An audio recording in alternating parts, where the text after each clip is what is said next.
Hi, everybody. Today I am honored to be joined by a guest expert and a friend of mine, a friend named Toku McCree.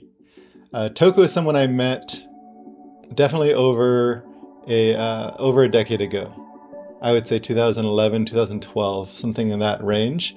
And he became a friend of mine and later my coach and then later just a friend. We also were business partners, and he's someone I consider a brother and a really good friend. He was a Zen student as well, who lived in a Zen monastery for a while. He left and built a six-figure coaching business. He then started a thing called the Coaching Dojo, which was training coaches, and then Coaching MBA, which teaches the fundamentals of building a coaching business. He's now coming out with a book that I'm excited to dive in with him about. It's for coaches, but actually, I think it has so much to do with how we are living our lives and some really interesting perspectives. So I'm excited to dive in with Toku. Let's go into the interview. All right. Well, bringing on Toku. Toku, it is we go way back. Way back. Yeah, you've been a friend, a business partner, a coach, uh, just a colleague.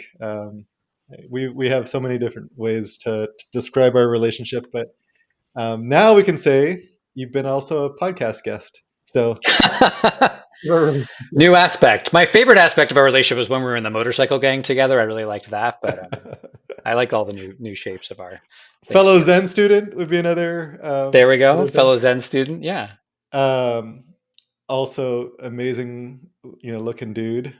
I don't have the beard, but we have similar hairstyles, and we both look really good. we do. Um, It's that slick aerodynamic look. Thank you for coming on the podcast, and welcome. Yeah, I'm really happy to be here. It's great to do this. It's so interesting to be here and talk with you in this way because I'm so used to just chatting on the phone and connecting. So I'm trying to Yeah, keep some of that magic in this because one of the things I love about our friendship is that we always have such interesting conversations. So we get to now record it and share it with others, which is a yeah, new thing for our conversations.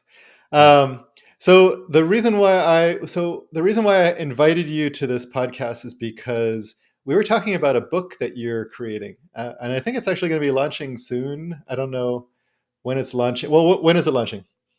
It's going to be launching in spring of 2024, so probably like Okay, February, Marchish. spring of 2025.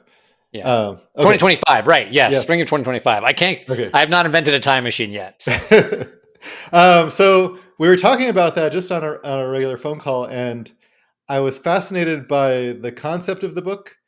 And mm, then you were also sharing a little bit about how you came about the book and how you're writing the book. And so I was like, oh, this is such good stuff. I want to capture it and share it with people. And I think there's a lot of wisdom and value in the approach you're taking in the book itself. And I mm, wanted to explore all of this. And so yeah, that's how we came to this. So, cool, a little bit of this is going to be some shameless promotion of your book, but I have no shame in promoting things that I think the audience will really love. cool. Um, I wish I had a copy in my hand to like wave around and say I like know. this I, is I should good. have made a mock-up for you, but not yet. Yeah, but I actually was an early reader of another book that you were writing, and I know the value that you bring, Mm, and so I completely trust in what this cool. book is going to be. Yeah, I'm excited to share it. It's something that I've taught about a lot over the last 8 years. I'm finally putting it into like book format so people can use it and refer back to it. So I'm excited to do that. Okay, so let's actually start by just sharing a little bit about the book. Do you have a title, Yep. finished title already? Okay, what is it? Yeah. So the book is called Coaching Beyond Yes and No. Okay, Coaching Beyond Yes and No.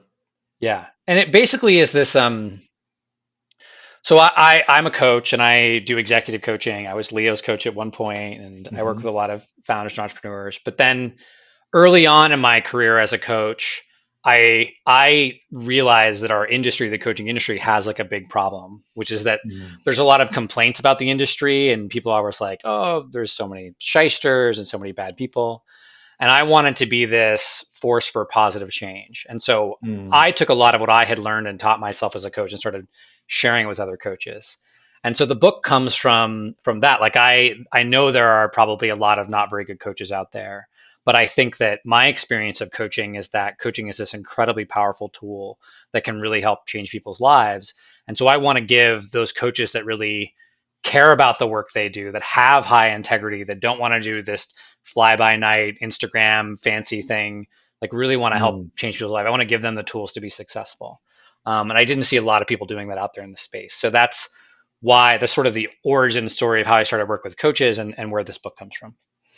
Yeah, and we haven't mentioned the coaching MBA and the dojo and all of that, but you've actually been teaching this with coaches for years now. Yeah.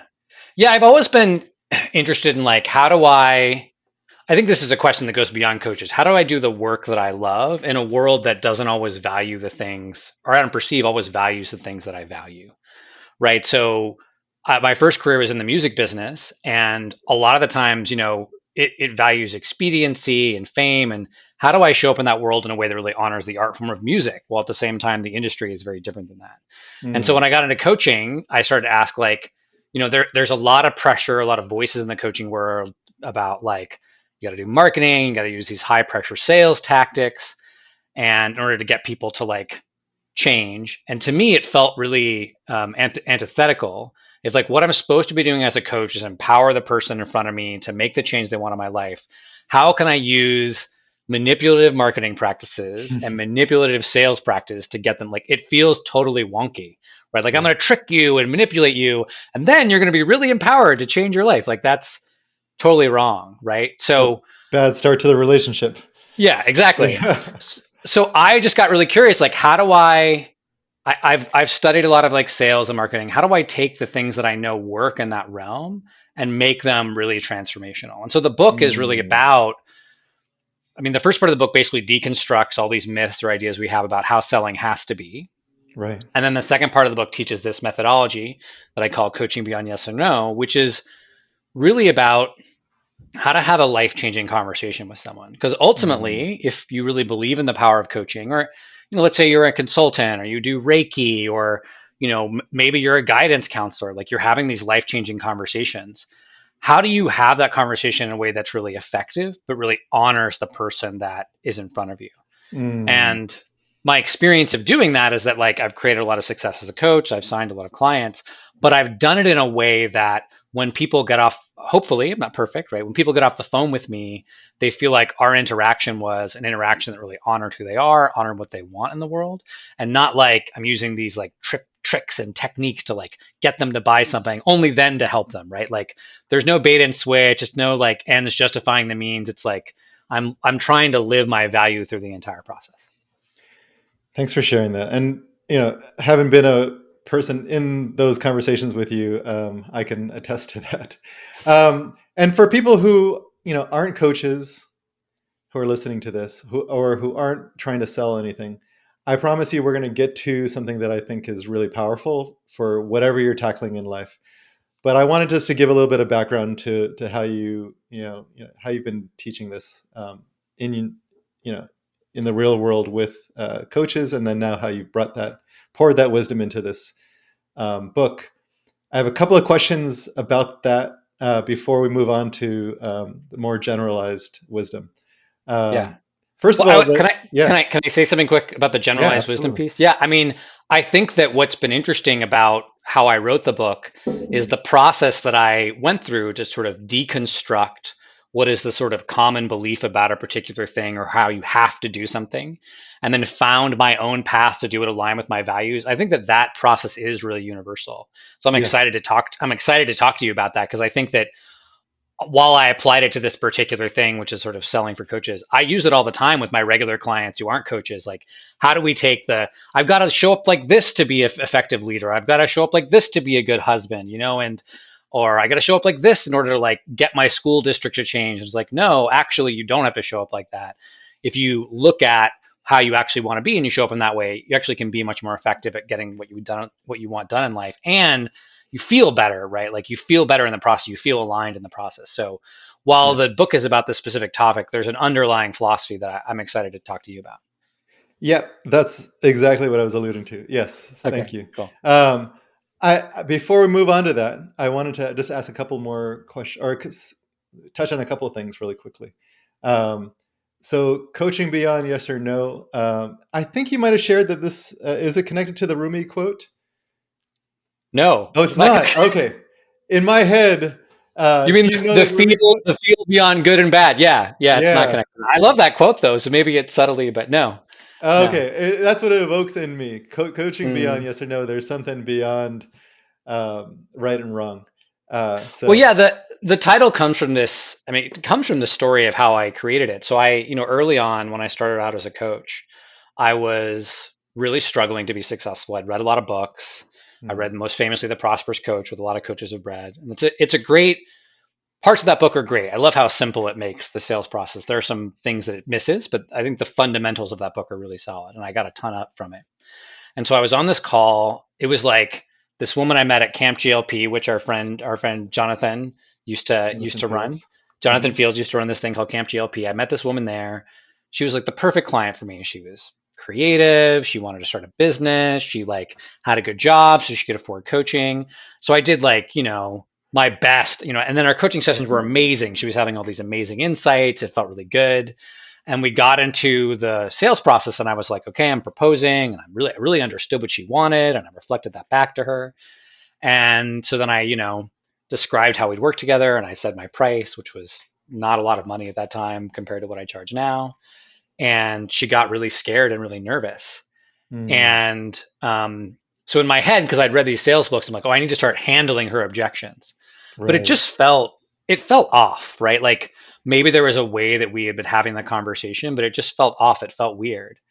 And I could tell, like, I felt like I was going to lose her. Like she was going to say no. And it wasn't just that I was upset that I was going to potentially lose her as a client. It was just like, I was so excited about the things she wanted to do in her life. And I was like, man, it's going to be such a bummer if she doesn't do this thing. And I Right. know it's not on me, but I was like, she's got this opportunity to make this very clear commitment right now. Yeah. And what if she doesn't do it? And so that's when I said to myself, look, what if I just kept coaching her? Like instead of like doing Mm, the sales techniques, what if I just kept coaching her? And so the reason why the book is called Coaching Beyond Yes or No is that what happened after I said, what if I started coaching her, is we started talking about the things she was really afraid of, like her fear mm, of failure, or what if she made this investment and like I ripped her off, or what if she didn't do the work that I wanted her to do? Like all the little fears that were actually stopping her from making this change. None of that stuff came up until there was like money on the line, and I was asking her to hire me. She had to make a commitment, right? Like all of that before was like nice, like be like yeah. friends talking about going on vacation, like, oh yeah, we're gonna go to Bali, it's gonna be great. But until you like go to book the plane ticket, it's not real. And so the reason why the book is called Coaching Beyond Yes or No is I realized that this conversation we have after we ask someone to make a commitment can really be this incredibly powerful, life-changing conversation if we view it that way. And so that's what I hope the book kind of helps people see. I love that. Yeah. Thanks for sharing that. Um, okay, so let's get to the empowering context that you're creating around sales, and like how did you arrive at this, and how can we like generalize this to other parts of our lives? So yeah, Sure. start with how you arrived at that for this book, and I think you've already Well, started to touch on that. Yeah. it started with this conversation I had with this woman. Hmm. But I realized after I had that conversation, and she ended up signing up and was one of my first clients at sort of a higher rate. And I started doing this kind of same thing again and again. Like, oh, I'm just going to keep coaching people, no matter what happens. I'm just going to coach them. I'm worried I can't pay for it. Okay, great. Want to talk about what that looks like? Sounds like money's in the way. Can we move money out of the way? But what I realized was that as I started doing this and getting better, I kept meeting other people who were like, I hate selling, right? That was the thing. And I think for all of us in our lives, no matter what job we have, there's always that thing we say, I hate dot, dot, dot. I I hate hate this. meetings, right? I hate Yeah. Slack. I hate commuting, right? It's like something. And I started to realize in the coaching industry was I hate selling and I hate marketing. And I was like, these people want to change lives. So and coaches are supposed to be like really good at seeing things from your perspective, but they were really stuck in this particular way of looking at the world, of that selling is, manipulative, it's greedy, it's Mm, pushy, it's, high pressure, it's selfish. And what I saw was that in my sales conversations, I felt generous and kind and trustworthy, and I was being successful. So it wasn't like I was. I feel like most people feel like there's a trade off, right? You can either like be high integrity and have good values, but then the world like screws you over, or you can be like sneaky and cagey and manipulative, and then you win, but you feel like crap about yourself. And in this one realm, I was like, I don't think you have to make those trade offs. And so Mm. in my coaching, a lot of the times what I do with people is I have them, whatever that thing is, like I hate meetings. Like, okay, well, what is it about meetings that you hate? Like, well, they're really boring. And I was like, okay, well, what have you done to make the meetings more interesting? Or like, like how do you show up to the meetings? What's your intention? And what we start to realize as we have the conversation is the barrier to them coming up with a solution or making change is often just the sort of calcification of the belief itself. Mm. That the idea or the story they tell about the thing that they hate calcifies that idea. And then as soon as you say that this thing is just awful and it will never get better, then you're it's never going to get better because you can't think about it creatively at all. And so the first part of the book breaks these myths down, but I think Mm. what I would say to general people is like whatever your thing that you hate is, start by writing out like what are the things that I think are true about this that could just be myths, right? Mm. Meetings have to be boring. Meetings are a waste of time, right? And like, okay, are those could we turn those into myths? Like, no, some meetings are really interesting, right?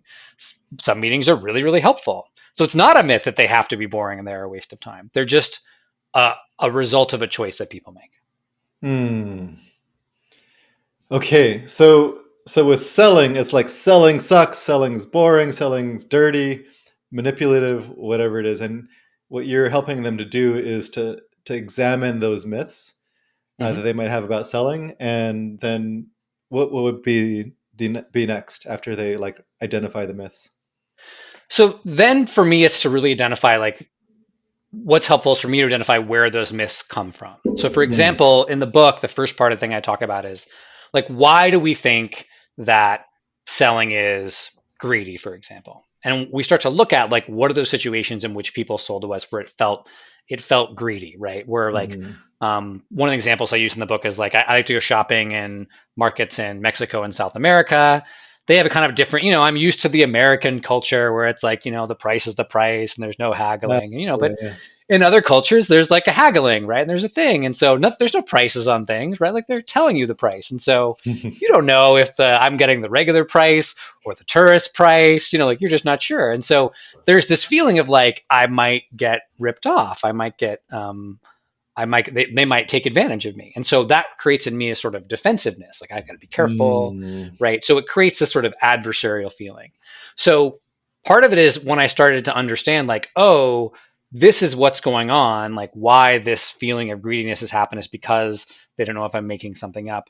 Then part of what I need to do when I'm talking to my clients, I need to be really generous, but I also need to really be really forthright about what's going on, how I Mm. work. I need to be very clear about my price. I don't actually think coaches should post their price online, but like for example, with pricing, I never price anything that I sell like 49.99 because to me I'm like it's manipulative, right? I mean, it's psychologically we think of it more like 4 than like 5. But when I see something that's like 99, like I'm smart, right? And most people are, they're like I kind of know I'm being I manipulative. know what I'm like, you're oh, doing. Yeah. yeah, I know what you're doing. So when I quote my prices, that's always whole numbers, right? It's $1,000 or 50. I mean, sometimes I do 50, but I always try to have a nice whole round number because to me that communicates like, look, I'm going to be upfront about the price. I'm not going to try to trick you with a 99 or 88. Like I'm communicating this really clearly to you, so you feel that I have this honesty and integrity. And to me, I would rather communicate that with my pricing than like try to trick people. And so once you have these myths down, right? Like, whatever meetings are boring, for example, you have to start to look at like where does that idea come from, right? So you might notice like, well, I'm sitting in on a lot of meetings, and it feels like the meetings never go anywhere. So, or I had a boss and he had a very droning voice and talked all the time, or I was in meetings and it feels like there's always these side conversations and we're not really addressing the main thing. But starting to look at or understand like what is the behavior, what are the experiences that tell me that this is true about this thing? And what would it be like to have these experiences without or create this without having those experiences? So, kind Hmm. of in the book, I say, what's the antidote to this myth, right? So, for greed, the antidote is honesty and generosity. For pushiness, it's relaxation and spaciousness. For deceptiveness, it's being very forthright and being very trustworthy.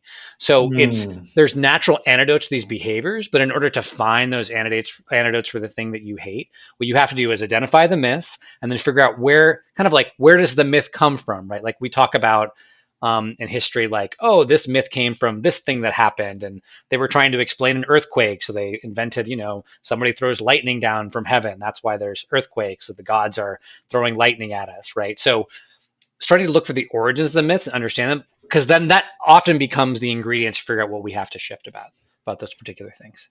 Okay, so I love to look at how to actually shift it. But I'm gonna name, just for this, for the audience listening, name different places where I've heard people talk about um, their kind of like I hate selling, but in different places in their lives. Just Mm-hmm. because I would love for people to play along and try and see what's true for you and what you could shift. Mm. So for habits, it can be meditation is boring, for example, or exercise is sweaty and uncomfortable. And just like, oh, it's this thing that I have to do. I know I should do it, but it sucks. Um, there's a lot there, so there's a bunch of things in that area. Often another one that's really big for people who listen to this is finances. Like, I hate doing my taxes. I hate doing I my hate budget. money. I hate dealing with my money. It's so Yeah. stressful and hard and confusing. Yeah. Yeah. Yeah. Let's see what else. Um, sometimes people have a really hard time like focusing on like what they might think of as like the hard, important work. Mm. And so there's like this kind of like, I know I should be doing that, but it's really hard and I feel like I'm not up to it. And so I'm going to go like play solitaire or watch YouTube or whatever it is. One thing that I get a lot is like, oh, I want to start a blog or write a book, but writing is really hard. Creating content is really hard. Mm, It's really difficult.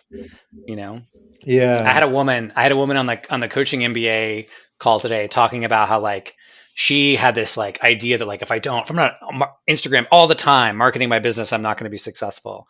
And she went away to this retreat in Mount Shasta and came back and she just opened social media and she was just like, after a week in the woods, was like, I can't look at this. It It's feels crappy. gross.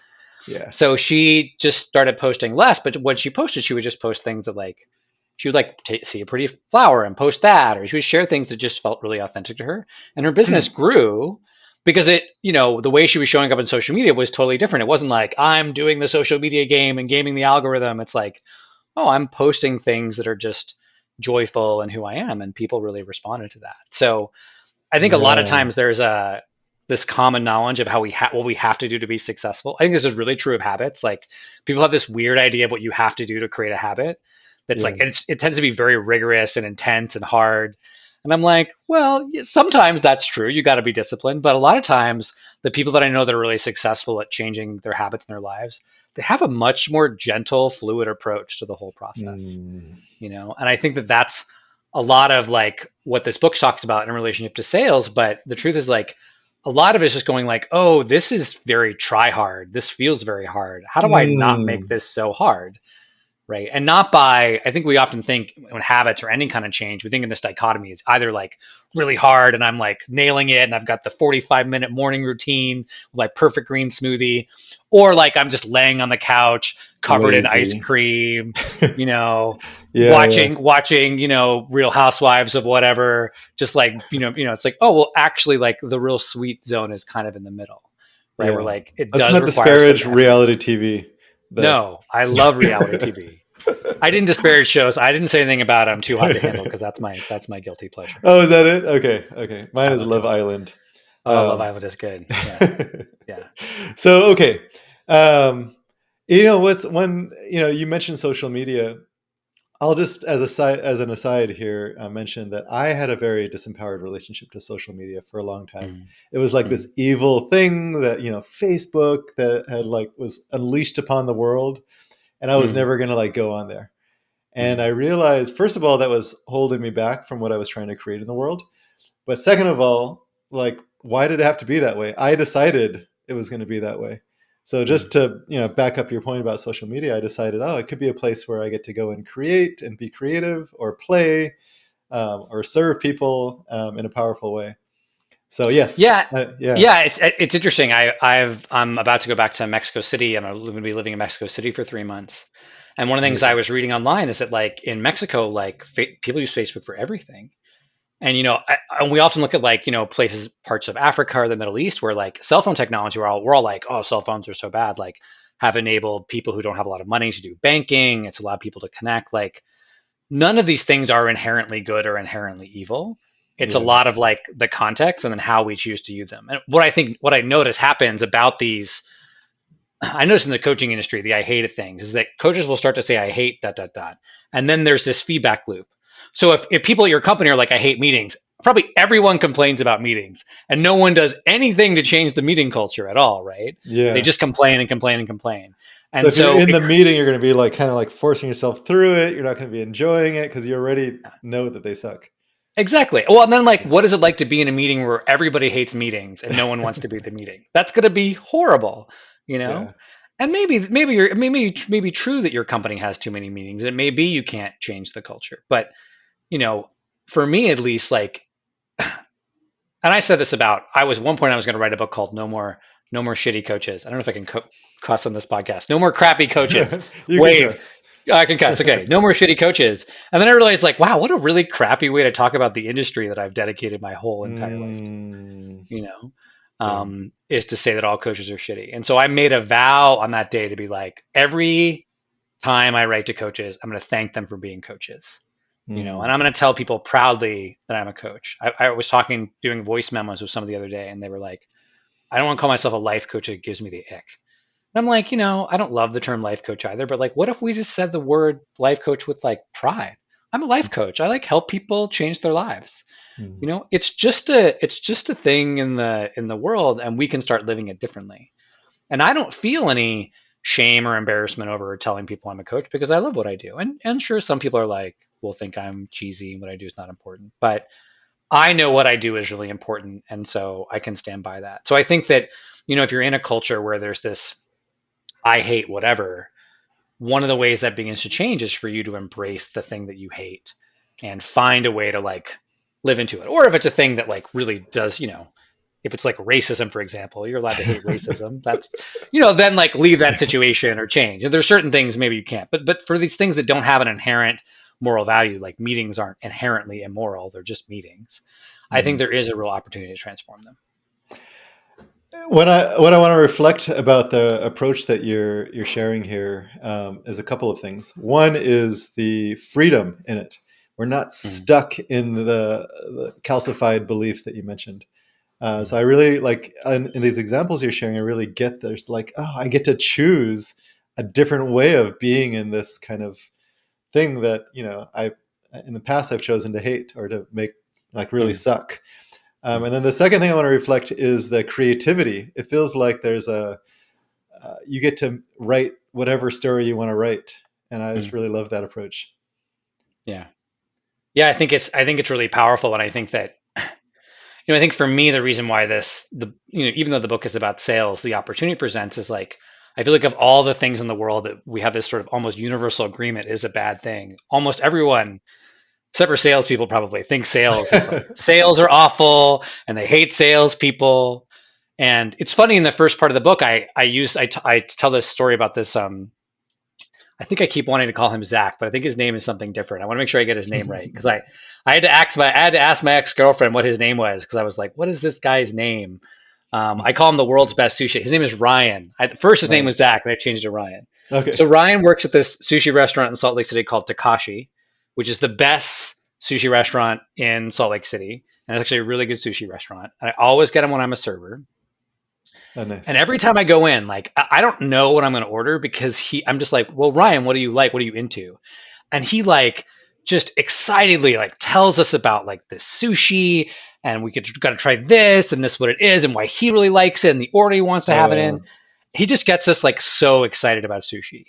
And what's really cool about Ryan is like Ryan is 100% selling sushi. I spend way more money every time I go to Takashi when I have Ryan as my server. I order stuff I would never order. I would never order on my own, right?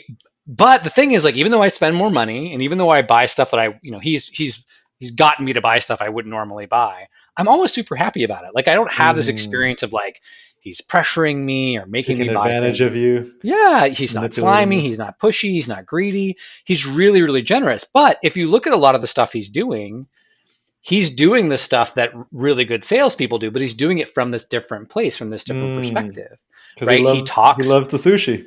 because he loves sushi. It's authentic. He believes in it.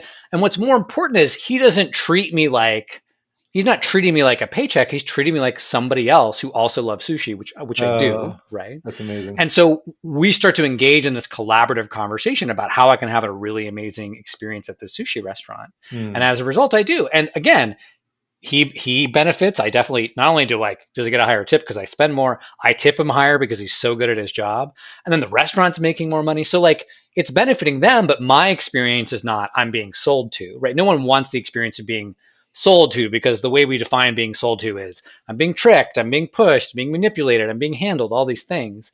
Instead, I have this experience of being enriched, of being connected with, of having him be on my Mm. side. And the whole book talks about kind of like how do we sales is normally a very adversarial process. How do we make the process collaborative? How do we get on the person's side and work with them to make a plan to change their lives? And so for me, like this is another step you could take is to start to look for examples where this isn't true. Because what I notice Mm. is that a lot of times we have this complaint and then we are only seeing the examples where it's true, like all meetings are horrible, but then we Yeah. ignore the meetings that we like. We're like, well, like no, that wasn't really a meeting. Like, well, but it was a meeting. We got together, we had topics, We're right? Or filtering like, it. yeah, like oh, exercise is always like sweaty and painful, but then we'll like go to the trampoline park with our kids and jump on the trampoline and have a great time, and it's not painful, and we're a little sore, but it doesn't Mm. really bother us. But we discount that. We're like, well, that doesn't count. That's not exercise. I'm like, well, I assure you, jumping on trampolines with children is it's very tiring, right? It's definitely exercise. So we tend to like identify the negative thing and then look for all the examples of that. So one of the powerful things to do is just look for were examples where basically the same thing is happening, right? So for Mm. selling, it's someone's helping me make a decision, someone's maybe encouraging me to take an action that I might not take of my own motivation, right? Like it's something that I'm have some limitation or block around, and it benefits them financially, right? They're going to make money because we need to be honest that like when we sell something to people, we typically make money from that. I think that's part of the issue is we try to pretend that we're not going to make money. Like you're going to make money, like that's how that works. So, and you need to be responsible that doesn't drive you. You're actually driven by something else. So, um, we look for an example of that. So for me, when I started writing the book, I was like, what are examples of situations where people are selling to me, but it doesn't feel like sales? Ryan's a great example. I've been to Mm. like shops where people like help me pick out clothes and find things that are cute. They 100% work on commission. They Mm. 100% make more money, but it doesn't feel like we're being sold to. So when we find these other examples, then we start to have models of like, oh, how could we do this differently? Or what does it look like when this thing that I've defined as bad or hard or challenging isn't that way? Um, yeah, I'll pause there. Okay. Really, I love that. Finding Ryan's amazing, by the way. I don't even know him yet, but I feel like I know him. Um, I'd love to throw out a couple of examples and walk through them with you. Sure. Yeah, So let's I'm do it. just gonna. Here's one. This one, we might need to kind of look at a little closer, but a common belief that I've heard is I am not good at being consistent Hmm. with things. And so they have that belief, but there's probably something underneath that. So, like, how would we start with that for someone who has that? Well, we got to start to look at like understanding what does it mean to be consistent. Right. So, for example, every living human being is very consistent at breathing, 100% consistency, right? Or eating, For a while, at 100%. least. Well, there are some Yeah. people, but for most of us, right, if we don't have an eating disorder, but that's inconsistency, but most of us have very consistent eating. And we Right. have a high level of consistency of talking to our friends, right? Or a high level of consistency. Like I'm right now, I'm playing Breath of the Wild on Switch.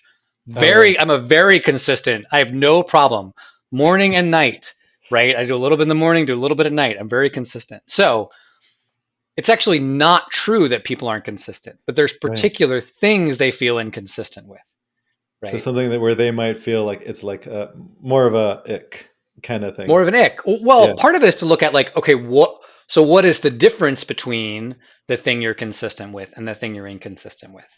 Right. Mm. So for me, like Breath of the Wild is really interesting. It's really interesting to play. Or I like eating. Like it's fun to eat. Like I'm actually a very consistent cook because I like cooking. I really enjoy the Mm. experience. So if there's a thing that you're struggling to be consistent with, like what I'd start to look at is like, what is the myth you have around that that makes it unpleasant? So like, Mm. what's something that your people want to be more consistent at? Well, a bunch of things, but let's take one that I've heard a lot. So I want to get up every morning and write. So let's take writing. Great, Very relevant to a book writer too. So 100%. Yeah. yeah. So I mean, one of the practices I do as a writer is a thing called morning pages, Hmm. which is from a really great book called The Artist's Way, which I highly, highly recommend. It's a really, really incredible book, which actually integrates. I never realized this until I read the book before, but it integrates a lot of elements of like recovery in the AA world because she's in recovery. So it actually integrates all this cool 12-step technologies. It's interesting how it's a crossover between creativity and recovery work. Um, so in the practice of morning pages, you get up and you just write 3 pages, but it doesn't have to be good. It doesn't have to make sense. And so part of why, and I think you know this as a writer, part of what stops us as a writer is I don't know what to write, or Hmm. oh, I'm going to write something, but it's not going to be very good, or I'm afraid it's not going to be very good, or like I'm kind of unclear in my thinking. And so because we have those feelings, we don't want to write bad, we don't write at all. So what I Yeah. love about the practice of morning pages is like anything you write is fine. You can complain about writing for 3 pages, 3 pages of complaint. That's fine. You just have to get up and write. And so, what's cool about morning pages is it takes some of the things that we have, like writing needs to be good. That's kind of a myth, or like writing that doesn't produce something publishable is a waste of time. Those kind of myths that we have, Mm. it sort of flies in the face of that because you just write. I mean, my handwriting is so bad, like I can't even go back and read my morning pages. Like it's just chicken scratch, but I just write. And what I notice is when I do that, I kind of get over that resistance, and then I'm in the flow of writing. Like a lot of things, right? Once you're in the flow, it's really easy. So that would be one place I would look at. Like, what are the myths you have about writing? Writing is hard. Writing has to be good. I'm not a good writer. And then start to look at times in your life where you enjoy writing. Like I was doing talking to somebody today in the coaching MBA, and she was like, I don't love this. I don't love following up with people. I was like, if you went and had a really nice tea with your friend and she bought you a really nice cup of tea, you would have no problem writing her a thank you note. Hmm. She's like, you're right. I wouldn't have any problem with that. So I was like, so then you have to make following up feel like that. If it feels like I'm doing a marketing thing and following up with people, it's going to feel weird. So how do you make it feel like I'm writing my friend a nice note after we have tea? How do you make the whole experience like that? So with writing, for me, like my big transformation on writing came from I realized that I do not write to produce, I write to think. So for me, Mm. like the way my ideas get better, maybe it's because I studied philosophy, was because I'm writing to make my ideas better. So my goal with writing is almost never until I'm writing a book, which is why it gets harder. But most of the time when I'm writing, like I just want to explore this idea on paper. And so once I do that, it becomes very easy for me to write because I'm not trying to produce a piece of content. I'm not trying to write to a particular person. I'm just trying to think through the thing, and the writing helps me do that. I And love so that. that for me is the context shift that makes it easier to write. But you have to find your own context shifts for that. Let's imagine you do have a context. Like writing is thinking for me. Writing is, just a way for me to express what's in my heart in the moment, or whatever it is. Um, it, as soon as you identify that, I'm sure it's just like flipping on a light switch, and now it just is that. Well, I Uh, don't know if it's no, it's not.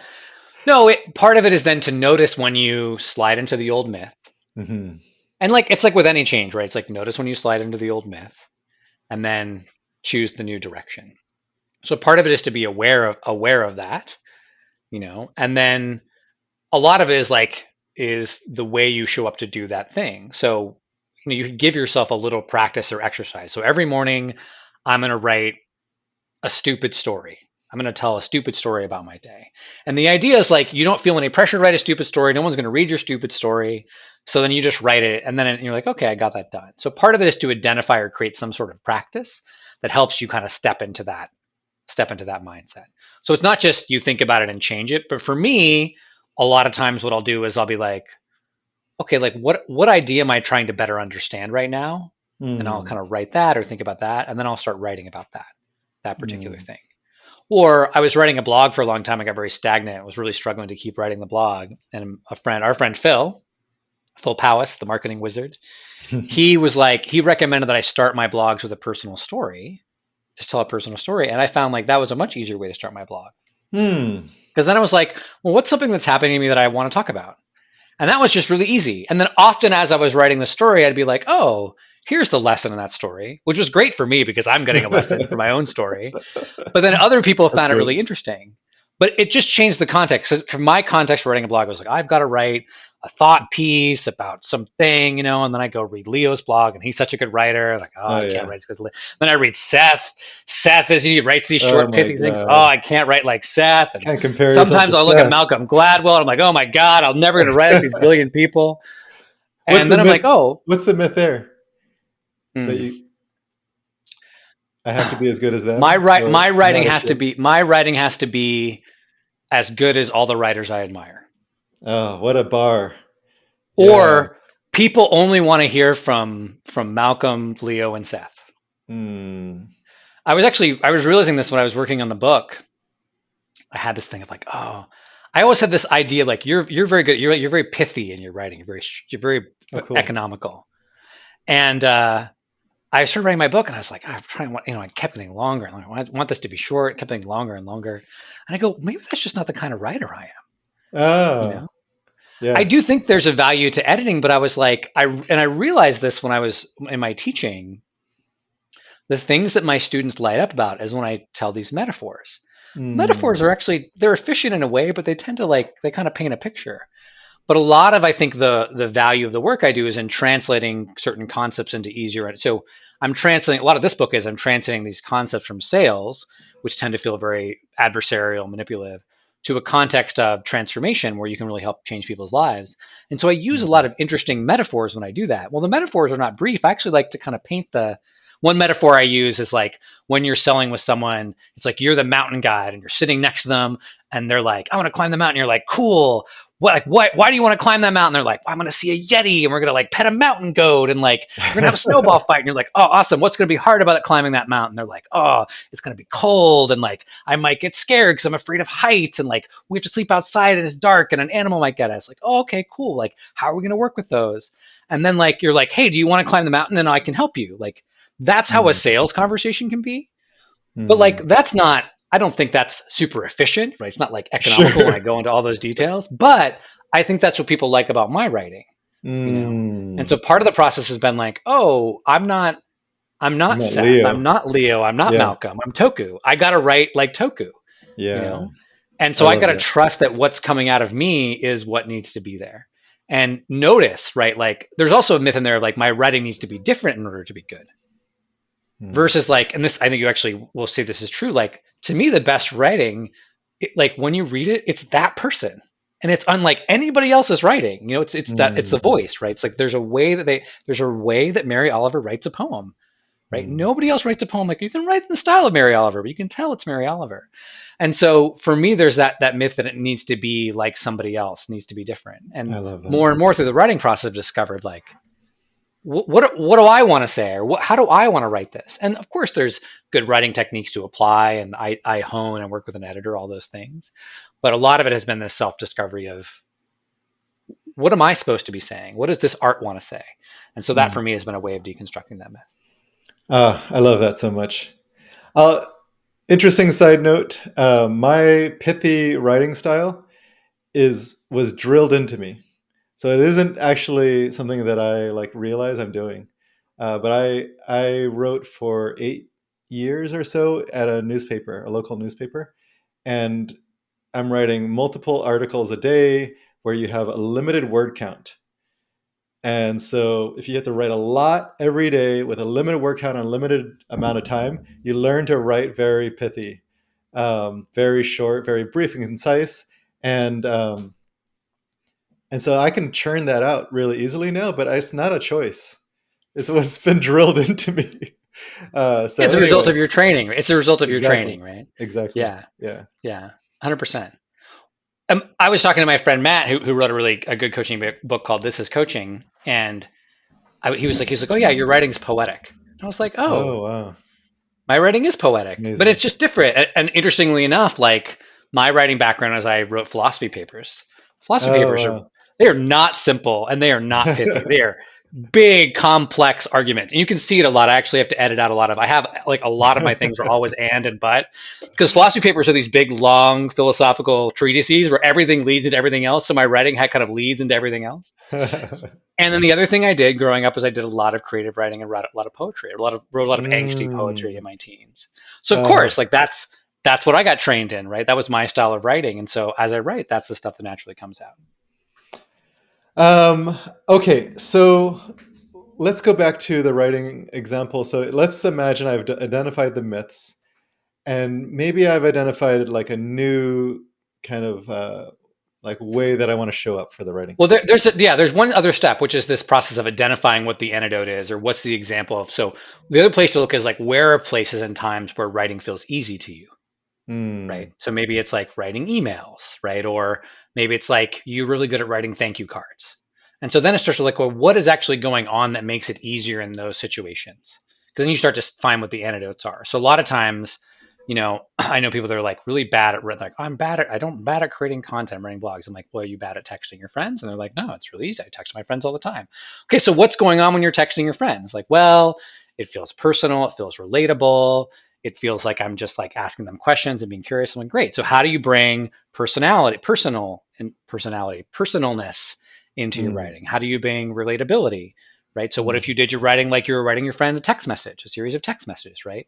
There's what young Pueblo is this guy on, like all of his things, like little things are like they're like little texts, right? Like I don't think he did text, but or I heard the Sure. Prosperous Coach, for example, was like they actually took that book from a bunch of little emails they'd written. So it was actually all little Oh, email cool. marketing copy they had converted. I don't know if that's true or not. That's what I heard. They converted into a book, which is why it's so short because it's a bunch of little emails they're written. You wouldn't Yeah. write a super long email. So a lot of this is then to also look for places where writing is easier for you. And then how can you take the lessons or experiences from the places where it's easier and then apply it, right? So in the book, for example, I talk a lot about like, if you look at what you would want in a traditionally good salesperson, you want to say a good salesperson is curious, they're patient, they're a good listener, they ask great questions. Well, what is a coach? A coach is a person that's curious, it's a good listener, that Mm. asks great questions. So should be that coaches should be really good at sales, right? But they're just not applying their skills correctly. And so the book talks about basically how to use your skills as a coach to do this, what I call creating commitment, which is another way of selling. But for most people, my guess is there are skills you have in one part of your life that would make this other thing a lot easier. You're just not applying the skills appropriately. Okay. So let's imagine you've identified that, and I Mm-hmm. want to start to practice this. So let's say I develop a morning writing practice, and I start showing up, and you mentioned, bringing awareness to like slipping back into the old myths. But a lot of times when people practice this, there isn't awareness. It's just like, Mm. oh, this feels really hard and I don't like doing it. And then they just come to what it's a conclusion is like, this isn't for me. I can't do this. I should stop. What would you say to someone who is like feeling that, which is like probably a lot of discouragement because it was exactly the opposite of what they wanted to feel? Yeah. I mean, I do think that it is much, if you can do it, it is much easier to make a commitment of, I'm going to write in a way that's not hard and I'm going to notice it when it's hard. So I think that Mm, like that kind of setup, it's like every time it's when easier I to notice. sell, yeah, Mm, every time when I sell, I'm like, where do I, well, actually, the way I wrote identified a lot of the places that the process needed to be changed. Well, I was like, where's every place in a sales conversation where I feel adversarial, where it feels like it's kind of me versus them. And like, mhm. okay, how do I not be adversarial? Right. So, I mean, there's some Okay. principles. Like, so in the book, one of my principles is like always get on their side. So if you ever feel like you're not on their side, figure out how to get on their side, right? It should never be me versus you and I'm trying to get you to buy and you're trying to defend your money for me. Like that's messed up. It should be me and you next to each other, looking up at the mountain, being like, do you want to climb the mountain together? And they might be like, yeah, but I don't know if I trust you as a mountain guide. Okay, great. What would you need to trust me, right? It's that kind of conversation. So I think having those sort of what I think people do is they don't actually address the underlying myth.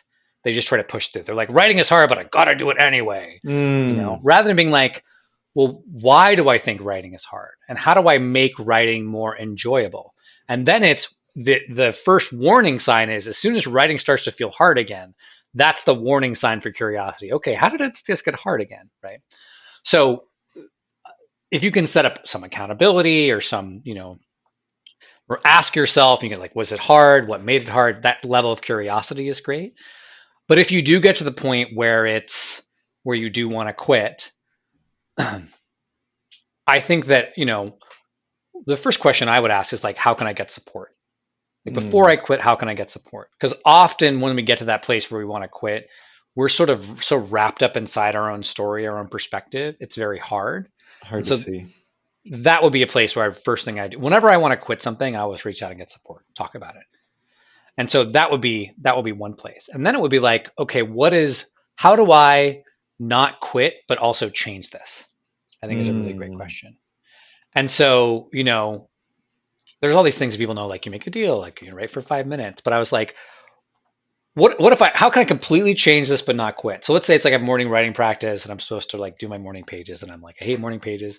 They're a waste of time. I don't want a morning page. Okay, so what if we completely change it? Like every morning I'm gonna write a haiku. You should come up with ideas. Or I could write a haiku, or I'm gonna write a stupid story about a dog every morning, right? Or I'm gonna do this. And then if you notice like, oh, I can do that, then you just do that, right? Because a lot of this is as we start to change our lives, our homeostasis. There's a great coach, Hans Phillips, that has this great diagram, which I can't describe the diagram, but where it describes this circle, right? And there's all there's good stuff and bad stuff. In that whole circle is our circle of comfort. Or it's the known Mm. zone. And then outside of that is discomfort, and it's where the unknown is, but it's also where all possibility lies. So Mm. as we move away from our normal, we get closer and closer to our zone of discomfort because we're getting closer and closer to the unknown. And so there's a natural desire to like reset and go back. And so often when we're feeling the most uncomfortable, we most want to quit, we're like right at the edge of our zone of comfort. We're really about to step into something totally new. And so it's natural to want to go back. So even if you can like stay right there or stay close or not go back as far, right, you have this ability to actually be closer to the change you want to make. So I think we get and again, I think often our solutions to these myths then become myths themselves. I have to do morning pages every day. I have to write like Leo. If I'm going to be a good writer, I got to write like Leo, right? Like, or if I'm going to finish a book, I was working on this book for like a month when I was in Mexico, and then I came back and I had a launch of my program, and I kind of stopped working on the book. And I have this idea in my head, I got to write consistently every day if the book's going to be Mm. successful.